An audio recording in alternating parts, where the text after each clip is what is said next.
ভালো আছেন কাকা? হ্যাঁ মা ভালো আছি। রুমি কই? এখনো রেডি হয়নি নাকি? হ্যাঁ হয়ে গেছে, ঘরে আছে। তুমি আমার তোমার ঘরে উঠে বসো। না কাকা, আজকে আর বসবো না, বলে টাইম হয়ে যাচ্ছে। দে আব্বা টাকা দে। টাকা কালকে তো তোকে বললো মা, আমি এখনো কাছে টাকা পাইনি। আজকে তিনটা যা, কালকে যা করে তোকে টাকা দেবো। আমি স্কুল যাবো না। কেন?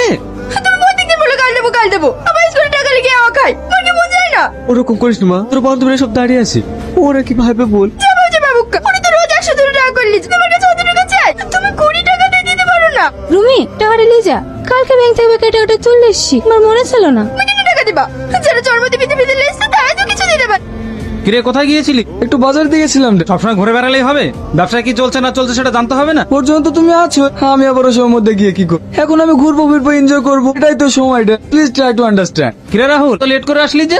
সাইকেলে পারবো, চেন পড়ে যাচ্ছে তো, তার লেগে দেরি হয়ে গেল। রোজ রোজ লেট করলে হবে? সকাল থেকে গরুগুলো এক ডলি চারাও পাইনি, আজকে এই বাড়ি যাওয়ার সময় সাইকেলটা ঠিক করিলিস। ঠিক আছে।